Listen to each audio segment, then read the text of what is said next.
कल वक्फ संशोधन बिल पेश होगा लोकसभा में, उसी पर आज चर्चा चल रही है और उसी से जुड़ी एक बड़ी खबर आ रही है। ललन सिंह और संजय झा, जेडीयू के दो नेता इस समय संसद भवन में गृह मंत्री अमित शाह से मिल रहे हैं। वक्फ बिल को लेकर ये चर्चा कर रहे हैं क्योंकि जेडीयू ने अपना स्टैंड साफ कर दिया है। जेडीयू ने कहा है कि हमें पहले बिल की कॉपी दीजिए, हम वो बिल की कॉपी देखेंगे, उसके बाद अपने समर्थन का ऐलान हम करेंगे। जेडीयू ने अभी पूरी तरह से खुलकर वक्फ संशोधन बिल का समर्थन नहीं किया है। हिमांशु मिश्रा हमारे संवाददाता हमारे साथ जुड़े हुए हैं। हिमांशु, जेडीयू का ये स्टैंड क्यों कि हम कॉपी देखेंगे और उसके बाद अपना निर्णय लेंगे? देखिए, उनका स्टैंड साफ है। उन्होंने ये जो सजेशन दिए थे, अमेंडमेंट्स दिए थे जेपीसी के सामने, उनको जो है नए बिल में समाहित किया गया है नहीं किया गया है, ये साफ होगा बिल की कॉपी देखने से।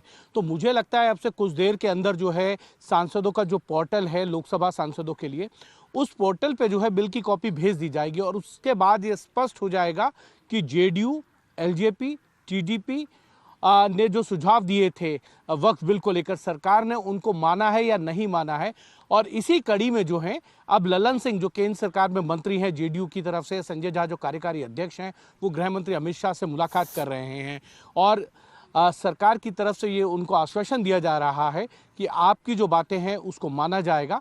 लेकिन देखना यह है कि बिल की कॉपी देखने के बाद ही ये साफ हो पाएगा कि उनके सुझावों को माना गया या नहीं माना गया, क्योंकि ललन सिंह जो केंद्र सरकार में मंत्री हैं उन्होंने अपना वक्तव्य भी दिया। उन्होंने कहा कि संसद के अंदर चर्चा के दौरान जेडीयू अपना रुख स्पष्ट करेगा कि वो इस बिल के पक्ष में है या नहीं है। और दूसरी तरफ चाहे वो अभिषेक झा हो, जेडीयू के प्रवक्ता हैं, या केसी त्यागी, उन्होंने कहा कि नीतीश कुमार अंतिम फैसला लेंगे बिल की कॉपी देखने के बाद कि वो इसके पक्ष में है या खिलाफ है। लेकिन इतना जरूर है कि सरकार के सामने एक चुनौती खड़ी हो गई है इस बिल पर अपने सहयोगी दलों को अपने साथ रखने को लेकर, क्योंकि लोकसभा में तो सरकार के पास ये नंबर हो सकते हैं, लेकिन राज्यसभा में सरकार के सामने एक बड़ी चुनौती होगी अगर उनके जो सहयोगी दल हैं उनके कंसर्न्स को एड्रेस नहीं किया गया।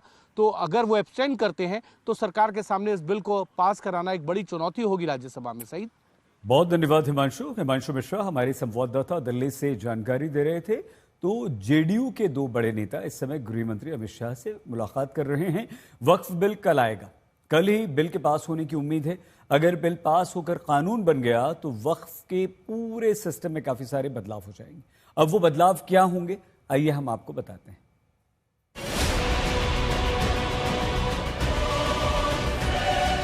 सब लोग चाहते हैं कि वक्फ अमेंडमेंट बिल जल्दी लाना चाहिए और आम मुसलमानों को भलाई के लिए जल्दी कदम उठाना चाहिए। नहीं, वक्फ बोर्ड के खिलाफ हैं हम लोग। इसलिए खिलाफ हैं क्योंकि भारतीय जनता पार्टी हर जगह हस्तक्षेप करना चाहती है।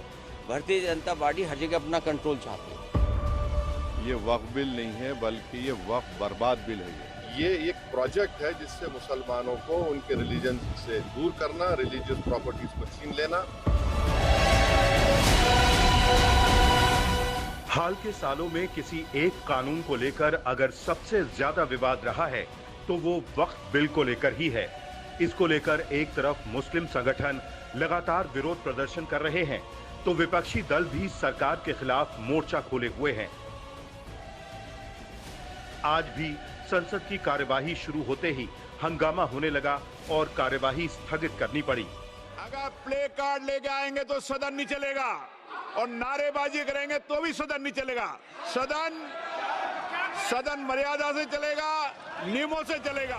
आखिर वक्फ संशोधन बिल 2024 में ऐसा क्या है जिसको लेकर इस कदर विरोध प्रदर्शन हो रहा है? असल में 200 करोड़ सालाना रेवेन्यू वाले और देश में रेलवे और सेना के बाद सबसे ज्यादा संपत्ति के मालिक वक्फ बोर्ड को लेकर ये नया बिल बहुत कुछ बदल देने वाला है, इसीलिए इसका विरोध हो रहा है। नया वक्फ बिल कई लिहाज से अहम है। मसलन ये वक्फ बोर्ड की ताकत को कम करेगा, उसके असीमित अधिकारों पर अंकुश लगाएगा, जमीन पर वक्फ बोर्ड का दावा आसान नहीं रह जाएगा, सरकार का दखल ज्यादा हो जाएगा। हम आपको 4 बदलावों के जरिए ये समझाते हैं कि अगर संसद की मुहर 2024 के वक्फ संशोधन बिल पर लग जाती है तो पहले के प्रावधानों में क्या कुछ बदलाव हो जाएगा? पहला बदलाव, अब तक वक्फ बोर्ड किसी जमीन के वक्फ की होने का दावा कर दे तो दूसरे पक्ष के पास रास्ते काफी कम हो जाते हैं, या यूं कहिए कि करीब करीब सारे रास्ते बंद हो जाते हैं। वक्फ बोर्ड संपत्ति के अपना होने का दावा करे तो जमीन पर काबिज या उसका मालिक होने का दावा करने वाले शख्स को वक्फ ट्रिब्यूनल में ही जाना पड़ता है, कहीं और सुनवाई नहीं है।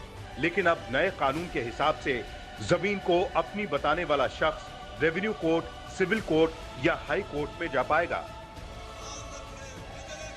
दूसरा बदलाव भी वक्फ ट्रिब्यूनल की असीमित ताकत को कम करेगा, जो अब तक सर्वशक्तिमान की भूमिका में दिखता है, क्योंकि अब तक वक्फ ट्रिब्यूनल के फैसले को कहीं चुनौती नहीं दी जा सकती थी। लेकिन नए कानून के हिसाब से वक्फ ट्रिब्यूनल के फैसले को हाई कोर्ट में चुनौती दी जा सकती है। तीसरा बदलाव काफी अहम है, जो नए कानून में किया गया है। इसका फर्क ये पड़ेगा कि अब किसी भी जमीन को वक्फ के तहत लाना आसान नहीं रह जाएगा, क्योंकि अब तक अगर किसी जमीन पर मस्जिद है या फिर उसका इस्तेमाल इस्लामी मकसद से हो रहा है तो वो जमीन अपने आप वक्फ की हो जाती है या मान ली जाती है। लेकिन अब नया कानून कहता है कि अगर किसी ने जमीन दान दी है तभी वो वक्फ की मानी जाएगी। अगर ऐसा नहीं हो तो भले ही जमीन पर मस्जिद हो, लेकिन वो वक्फ की नहीं हो जाती। चौथे बदलाव के जरिए सरकार का दखल वक्फ बोर्ड में बढ़ जाएगा। सरकार के फैसले की अनदेखी करना वक्फ बोर्ड के लिए नामुमकिन हो जाएगा। जैसे कि अब तक कोई महिला वक्फ में नहीं हो सकती थी और न ही किसी दूसरे धर्म का शख्स वक्फ बोर्ड में हो सकता है। नए कानून में कहा गया है कि 2 महिलाएं भी वक्फ बोर्ड में होंगी और दूसरे धर्म का शख्स भी वक्फ बोर्ड में हो सकता है। कुल मिलाकर नए कानून के आने के बाद से वक्फ बोर्ड किसी भी लिहाज से मनमानी नहीं कर पाएगा, उसके फैसले आखिरी नहीं होंगे। ब्यूरो रिपोर्ट, आज तक।